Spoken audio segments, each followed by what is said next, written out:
Hello and welcome everyone. This is Nitesh Mishra from Federation of Indian Export Organizations, popularly known as FIO, India's apex trade promotion organization. And you are listening to the Voice of Exports, India's first exclusive podcast for EXIM community. On this podcast, we bring top performers from the sector who not only inspire but also reinvigorate among you to become one of them. A warm welcome to you once again from Voice of Exports, India's first audio podcast on exports started by FIO for its member exporters. Today we have in our program Ms. Sanjita Prasad, who is from Amaltas Inc, which is a buying agency. Sanjita, a warm welcome to you. Thank you, Nitesh. Thanks for having me. The very first question which I would like to ask you is that about your company and the introduction about what kind of services or what kind of things you deal into. We started the company in 1991. It's a 34-year-old buying agency. Yes. What is a buying agent? Is a company that can market, bring the business, but doesn't want to probably do manufacturing themselves. It's a niche. So we market, we get the business from companies in different countries. We bring it to India, we place it with exporters here, depending on the audit and compliance requirements that the brand or the importer has. And we get the business, the manufacturing and the quality and whatever. We oversee all that until the goods reach the buyer's warehouse. So, like I said, it's a niche business, but it's a very established, it's a very established model of working. There are many buying agents in India. Okay. When you talk about the experience and expertise, you have experience and expertise of over 3 decades now. The products into which you deal into. What challenges have you faced during the process of exports during these 3 decades while working as a buying agency? I will sound like a dinosaur when I say this, but when I started working in exports, there was no visual mode of information exchange. By that I mean you couldn't send a picture to somebody; you had to describe the product. Okay. Fax came when I was already in a job. Now the thing is that earlier exports was kind of low density, not so many companies, not so. On one hand, it was easier to penetrate, get market access. Okay. On the other hand, there was virtually no information about companies or buyers, and there was no internet. So what we used to do was write to embassies, Indian embassies in various countries, ask them for leads and things. Cold call the customers by STD in the middle of the night and then try to make contact, and then we would do a road trip, go meet them. Okay. And pick up the business. So it was a different time. When the cell phone came, when the internet came, it just made life so much easier. Yeah. But on the other hand, it's extremely competitive now. There's just everybody banging on the same door. So it's harder to actually get market access now, I feel.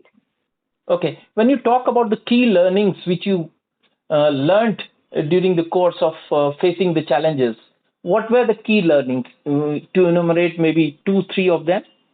Learning as in, let me tell you, experience-wise, when we used to contact companies, unfortunately, those who had gone before us had messed up the playing field. A lot of places, people would just slam the phone down as soon as you said you're calling from India.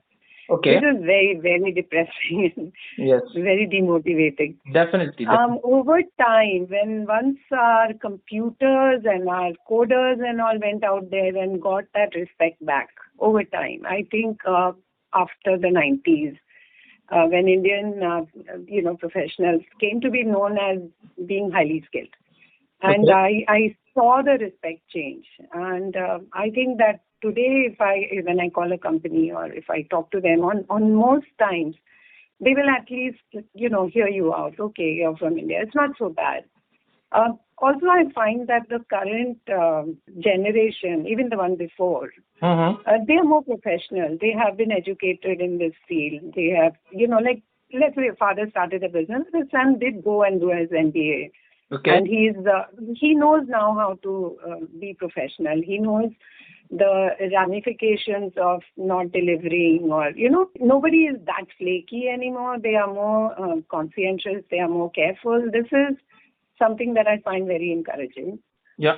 I'm still very disappointed with the way our labor laws and our the perception of business in India is. First of all, there's too much red tape, and our laws are Baba Adamka. We need to get out of all that. When I heard about single window and all that, I was so happy, because for small things, you can trip and fall on your face. Okay. Which shouldn't be the case. The enabling that we require from our government needs to be stepped up. Our babus, they are very hardworking. They are doing everything. They're diligent. But on the other hand, I know it's easier to say no than to say yes. I get that too. But they don't understand business, and the perception of a business person in India is still very negative. It's in that 70s mindset that every businessman is a chore. Now the problem is, why are we chores? If we are, because we end up paying bribes and things, but who's taking those bribes? Why do we need to have rent seekers, but we are maligning the rent givers? Don't punish the rent givers now, because there's no option. So I think that these are a few challenges that India faces. Of course, there are many other, hygiene, the way we look at, other people's businesses, how we don't cooperate with each other as much. All those are petty. Those are fine. The government, I think, needs to play a much bigger role in enabling businesses, enabling exports, which I feel right now is very lacking. And the prime example is today's newspaper. Mexico is slapping 50% on us because we don't have a trade agreement with them. The question is, why not? Yes. Why not? Yes, true. Okay, a question related to the labor codes and labor law you just now talked about. The new government, 4 labor codes which has been taken out by the government to further facilitate the trade and industry. How do you see it as a whole for the overall trade and industry? I think the intent is very good. And in fact, I feel that a lot of the transparency that's been brought into the system, not just in labor, in terms of excise is no longer a sword hanging over your head and all that is, I think that the intent is very good. We have to see how it translates when we live through it, because yes, you've taken care of the very vulnerable, you've protected a lot of people, but it might end up creating further complications. I'll give you one example. We are also now, we've been in and out of e-commerce for some time now, almost 15, 18 years. Okay. So I can put this. So now our gig workers need to be taken as a formal worker. How do you do that? A gig worker basically is working through an app. Today he is on Swiggy, tomorrow he is on Blinkit, then it's Zepto. It could be anything. Okay. Do we really expect Blinkit to put them on TF or file ESIC for them? Mm-hmm. What happens when he switches his app off tomorrow? Okay. I'm still responsible. You know how difficult it is to get out of TF? It's impossible. Yes. You get called, you get summoned, it's impossible. That is still a colonial kind of organization. So when you tell companies that you need to pay your vendors, your gig workers, you need to pay your workers, but who will ensure that the worker sticks with me? Yeah. I'll pay the minimum wages. I will do whatever, fair is required under a fair life or a good life or living wages, whatever you call it. Who will make sure that this guy doesn't sit in my factory today and walks out and sits in the neighboring factory tomorrow? Workers walk for 10 rupees. Yes. They are not looking at PF. They're looking at today's income. Yes. So I think that there is a disconnect between what they want to do. Like I said, the intent is great. I love the fact that they are trying to take care of the little man. But you know that the little man impacts the big man badly. And if you make red tape like this, there will be more rent seekers. The bureaucracy on the red tapeism will only increase. Okay. So these things need to be thought out a little more in depth, I think. And that is again a disconnect between business and the bureaucracy. Okay. That was great from your side. You talked about import tariff from Mexico's side on Indian products. The second tariff, which has come from a second country, a neighbor of US, US already doing that. So how do you see the overall tariff on Indian products in terms of impacting India's overall foreign trade or especially the exports? Actually, this is not a single point question. I'll have to answer it in two parts. So yes, the tariffs were a short-sighted, ham-handed thing done by the US president for his own personal compunctions, I will say. But what the result of it was, first of all, India mishandled it. I have no I have no hesitation in saying we've mishandled it. Why? We know now, I know hindsight is a perfect science, but we all know now that the only reason he's angry with us is because we did not endorse him for the Nobel Prize. Why didn't we just do that? Okay. Even if we did it late, even if it was late, and even if when we don't want to give him credit, of course we don't. See, India has never allowed third-party intervention. The whole world knows this. Yes, yes. So if we had stood up and said that, if Pakistan did call us, and yes, I'm sure that, USA is also very much interested because they have a strong will for peace. We appreciate that, and we appreciate that motivation. And yes, for that alone, he should get the Nobel Prize. Trust me. He would not have read more into that sentence, into saying, no, but they didn't really say that I stopped the war. He would have been happy with that one line. We didn't say it.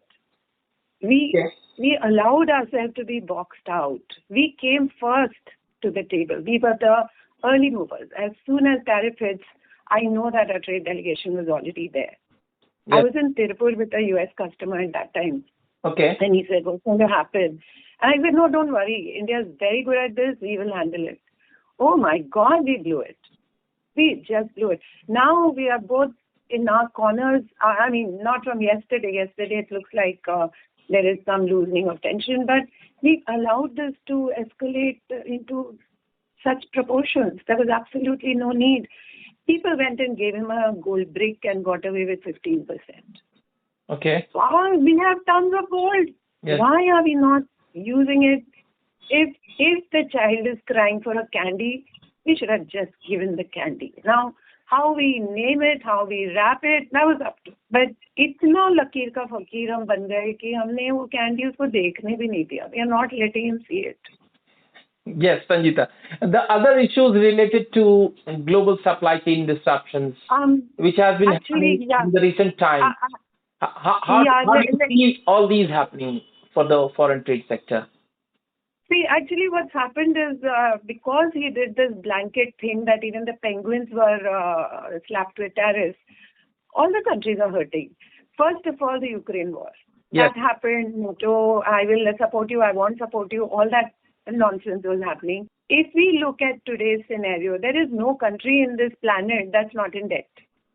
Germany is in debt with X, and France is in debt with Germany, Greece is in debt with France. I mean, this is a mad, what can you call it? A Machiavellian kind of... Mad race for trade, yes. Mad race.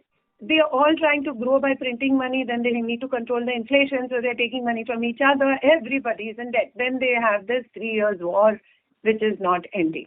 Okay. Now, slapping sanctions on Russia, okay, yeah, if that would work, yes, but you know that the economy was fairly self-sufficient. Okay. And they have their Eastern European, counterparts that they control. They can still continue to trade with. So, yeah, okay, you slapped sanctions. And then why the doglapan? Why are you not stopping your own imports? Okay. USA is buying uranium from him. On one hand, we are slapping you, we are punishing you. Nothing to do with trade or anything, but destroy the entire globe. You destroyed the entire economy of other countries by breaking away with the European Union, by destroying WTO, by going after all the little guys. Yes. China to aake thapad maar ke chala gaya. They were able to get away. But we are still boxed out, like I said earlier. So there is no business. The markets are dead. You go to Germany, you go to UK, whatever. We are signing FTAs left, right, and center. Okay. But there is the business. One important question here I would like to ask you. How were you introduced to FIO services and what made you seek us out? Honestly, I need help. I'm actually really good at marketing. I'm very good at connecting with companies. But like I said, I am seeing their economies. I am talking to customers I've known for 25, 30, 40 years. And they're all saying, listen, we are in watch mode. We are not buying. Now, where do I find the companies? My compunction is not even that strong for my own company. I have more than a dozen exporters that depend on my company for their business. Okay, who were doing 90%, 80% of their production for my company, my customers. Unfortunately, after COVID, all my business was within the US. So since February, it started to shrink, and it's down. My vendors are dying. The human cost to this tariff is not being seen by anyone really, because they are getting statements like India's export has grown, but it's grown to China or countries like that. These guys don't have that business. We are not doing rice or wheat bran or whatever. They're making apparel, textile, home furnishing. 80, 60, 50% of workers are women in most of these textiles. It's the biggest employer in the world, right?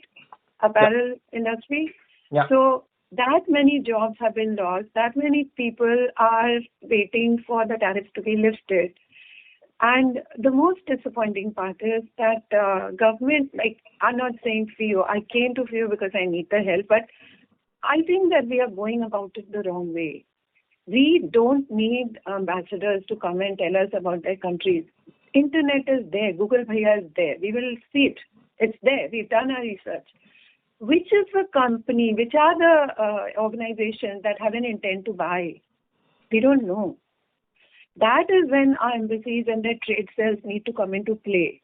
Yeah. Don't do talk. Organize events like YSL Meet, BSF. Organize road trips, road shows, trade delegations, where serious players are going from here, meeting serious players over there. It might not be large business, but it is people who want to do business, who want to buy from India. For whatever reason. That is what you are saying, that okay, that is the place from where you seek us out. Yes, that is what I was actually looking for. And trust me, in the 8 months, 7 months, whatever, how long has it been? Money has shrunk. People don't have, I'm looking at today, there is this beautiful one that I got from CEO for taking part in the spring fair. Now, I don't need to take part myself. I can just tell my vendors, let's go. They will buy the booth. But I don't have the heart to say that, Nitesh. Yeah. I don't know whether this trade fair will bring the business or not. So how do I tell them, invest in this, we will go for it? Because, they trust me. And if I go there and wahan pe kawa bol raha hai, so what happens? Already the corpus is shrunk. They are paying their people on salaries and all. They can't afford to let them go. At the same time, I can't, put them in a position that they spend more money. Yeah, I think that the events we need to organize need to be more structured. They need to be deeper. Like the research from the bureaucrats need to come now, from our foreign department, from our, our ITO, whatever now we have. We need to do deeper research. We need to actually reach out to companies. I'm only talking about exports, but there's engineering, computers, whatever, commodities, everything. Find out the people who want to maybe trade government to government. If Russia is this close to us, they are buying things. Let's sell more to them. Let's sell more to, Belarus. I was there for that talk last time. Such a sweet gentleman. But at the end of the day, there was nothing I could find other than let's send a mail and let's try to get help, because they don't know the companies. We need to find that. We need to find people who need to buy. Okay, I'll cut you short here. Yeah. The last question which I'm going to ask you is with regard to what advice would you give to companies similar to you or in general looking to export? What advice would I give them? I'm so out of ideas now, Nitesh. My advice would be that tap your network. Family, friends, companies you've dealt with before. They might know someone, who's still in business, is in the black. Tap your network. I think pick up your bags and travel. There's no other way out. If we are going to last out another season, I'm hoping that whatever I heard from the trade delegation that is here right now, and what I saw Mr. Modi do yesterday, I'm hoping that will break the ice. And then, once US breaks that thing lock with us, I'm hoping that, it'll ease things up a bit, because we may say we only export 30, 40, 50%, but it's still a big market for us, which is still having money and which will still buy. The Germans, the French and all are all struggling. UK is struggling. They're not very large markets for us just now. We need to find newer ones. And we need to reestablish the ones that we have. So get off your butts, pick up that suitcase, start moving.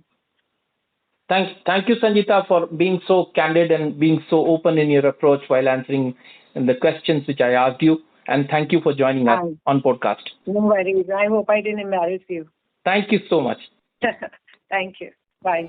Voice of Exports podcast by FIO aims to provide important information and views on foreign trade, especially on exports, which will help both Indian exporters and importers. Any statements made by an exporter, importer, or an importing company in this podcast as guests reflect the views and opinions of that individual or the company. This podcast does not constitute an endorsement by the FIO of the individual or the company, his or her or its employer or affiliated entity, the specific information or views provided, resources mentioned, or products or services endorsed or offered by that individual or the company, his or her or its employer or affiliated entity.